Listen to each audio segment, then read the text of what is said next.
விண்வெளி ஆராய்ச்சியில் அடுத்தடுத்து சாதனைகளை குவித்து வரும் இஸ்ரோ 2024ஆம் ஆண்டின் முதல் நாளில் ஏவக்கூடிய ராக்கெட்டின் பெயர் PSLV C58.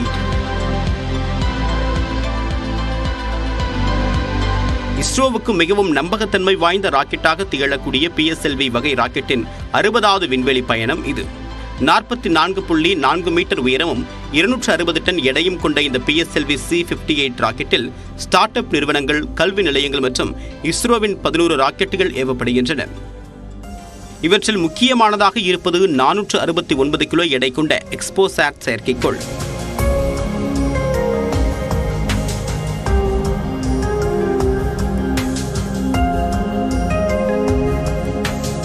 பூமியிலிருந்து சுமார் 650 கிலோமீட்டர் தொலைவில் தாழ்வட்ட பாதையில் நிலைநிறுத்தப்படக்கூடிய இந்த செயற்கைக்கோளின் முக்கிய பணி காஸ்மிக் எக்ஸ்ரே கதிர்களை ஆராய்ச்சி செய்வது. சூரிய குடும்பத்திற்கு அப்பால் பல லட்சம் கிலோமீட்டர் தொலைவில் ஹைட்ரஜன், ஹீலியம் மற்றும் பல்வேறு வாயுக்களால் நிரம்பியிருக்கக்கூடிய பகுதிக்கு பெயர் நெபுலா. பிரபஞ்சத்தில் நட்சத்திரங்கள் பிறக்கக்கூடிய பகுதியான நெபுலாவில் இருந்து வெளிவருகின்றன ஏராளமான எக்ஸ்ரே கதிர்கள். அதேபோல மிகப்பெரிய நியூட்ரான் நட்சத்திரம் மற்றும் பல்சர் நட்சத்திரங்களில் இருந்து வெளியாகின்றன எக்ஸ்ரே கதிர்கள்.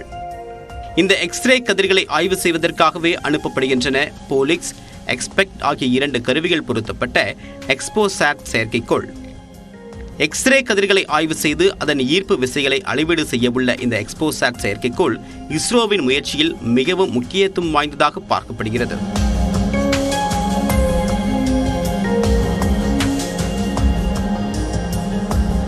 ஏனெனில் விண்மீன் மண்டலத்தின் மையப்பகுதியிலிருந்து கொண்டு தன்னுடைய ஈர்ப்பு விசையால் மொத்த விண்மீன் மண்டலத்தையே இயக்கி வருகின்றன சூப்பர் மேசிவ் கருந்துளைகள். நமது பிரபஞ்சத்தில் மட்டும் 150க்கும் மேற்பட்ட சூப்பர் மேசிவ் கருந்துளைகள் இருப்பதாக கண்டுபிடித்திருக்கிறார்கள் ஆராய்ச்சியாளர்கள். நட்சத்திரங்கள் முதல் பல்வேறு சூரிய குடும்பங்களையும் விழுங்கி ஏப்பம் விட்டுவிடக்கூடிய அளவுக்கு ஈர்ப்பு சக்தி கொண்டவை இந்த கருந்துளைகள்.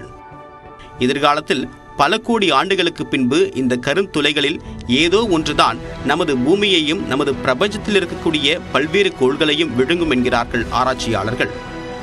அத்தகைய கருந்துளைகளை ஆராய்ச்சி செய்வதற்கான தரவுகளை இஸ்ரோவுக்கு தர இருக்கிறது இந்த எக்ஸ்போசாட் செயற்கைக்கோள். 5 ஆண்டுகளுக்கு செயல்படக்கூடிய வகையில் வடிவமைக்கப்பட்டுள்ள எக்ஸ்போசாட் செயற்கைக்கோள் சூரிய கிரகணம், சந்திர கிரகணம் போன்ற நேரங்களில் பூமியில் ஏற்படக்கூடிய மாற்றங்களையும் ஆராயும் என்கிறது இஸ்ரோ. பிரபஞ்சத்தின் தோற்றம், அதன் விரிவாக்கம் மற்றும் செயல்பாடு உள்ளிட்டவை குறித்து ஆராய்ச்சிகளில் தீவிரம் காட்டி வருகின்றன பல்வேறு உலக நாடுகள்.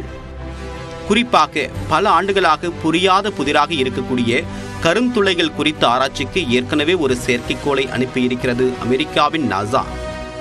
இந்நிலையில் கருந்துளைகள் குறித்து ஆராய்ச்சி செய்யக்கூடிய வெகு சில நாடுகள் வரிசையில் தற்போது இணைந்துள்ளது இந்தியாவின் பெருமை மிகு இஸ்ரோ.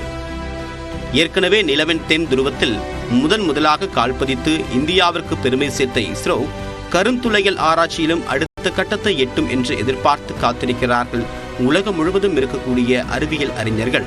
நியூஸ் 18 தமிழ்நாடு தொலைக்காட்சிக்காக செய்தியாளர் வேல்முருகனுடன் பெரிய பத்மநாபன்.